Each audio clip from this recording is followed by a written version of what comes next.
Why ancient humans probably had more friends than you. Imagine you suddenly lost your phone. No Instagram, no WhatsApp, no Facebook, no contacts, no group chat.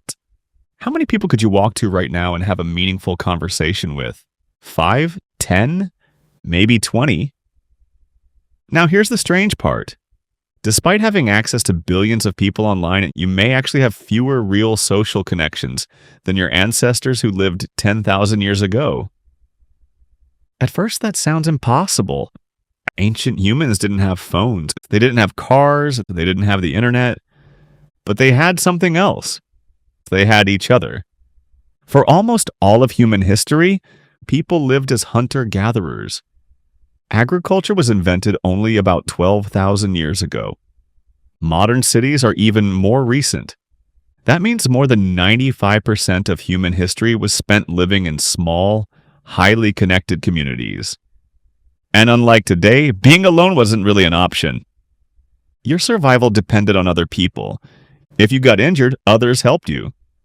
If hunting failed, others shared food. If predators appeared, your group protected you. Humans survived by cooperating, not as individuals, but as social groups.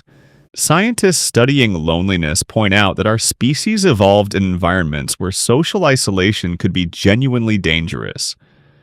For most of our evolutionary history, being separated from your group often meant lower chances of survival. In other words, humans evolved expecting company, lots of it. But how many people actually live together? Anthropologists studying hunter-gatherer societies have found that people typically lived in small camps, but maintained connections across much larger social networks. A camp might contain a few dozen people, but individuals often had relationships extending across neighboring groups, relatives, marriage networks, and seasonal gatherings.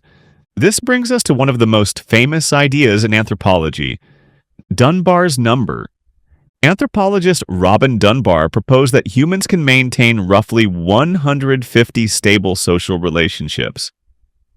Not close friendships. Relationships. People you know personally and who know you in return.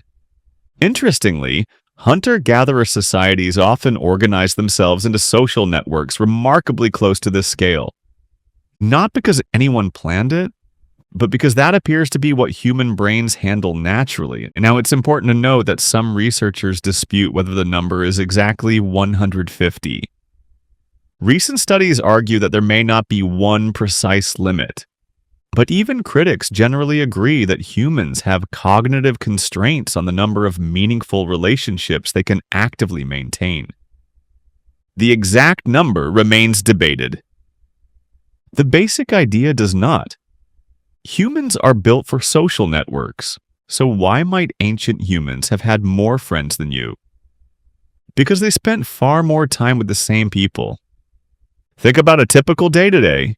You might spend hours alone, hours commuting, hours staring at screens.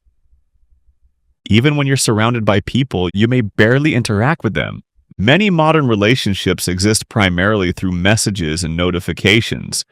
But in hunter-gatherer societies, social interaction wasn't a separate activity. It was life itself. People gathered food together, cooked together, raised children together, shared stories together, worked together, rested together. Day after day, year after year. Children grew up surrounded not only by parents, but by grandparents, relatives, and unrelated adults within the group. Knowledge, stories, skills, and responsibilities were shared across generations. This constant interaction created strong social bonds. In fact, many researchers believe our unusually large brains evolved partly because managing complex social relationships became so important. This idea is known as the social brain hypothesis. According to this theory, human intelligence didn't evolve only to solve problems in nature. It also evolved to solve problems involving other humans. Who can you trust? Who owes whom a favor? Who is related to whom? Who is angry? Who is reliable? Tracking social relationships became a survival skill. And this may explain something surprising. Humans love gossip. Not necessarily because we're mean, but because information about other people has always mattered. Dunbar even suggested that language itself may have helped humans maintain larger social networks by allowing information to spread efficiently through conversation. So were ancient humans happier? We don't know. Science cannot measure the happiness of people who lived thousands of years ago. Life was often dangerous. Infant mortality was high. Injuries and disease could be devastating. We shouldn't romanticize the past. But there is one thing we can say with confidence. Ancient humans lived in worlds where social connection was woven into everyday life.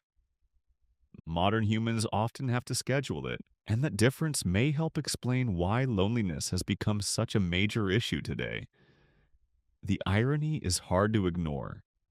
Never before in history have humans been connected to so many people, and yet many of us spend more time alone than our ancestors ever did. Your great great great great great grandparents didn't have smartphones, but they probably knew almost everyone they depended on, and everyone who depended on them. For most of human history, friendship wasn't a luxury, it was infrastructure. And perhaps that's the real reason ancient humans probably had more friends than you.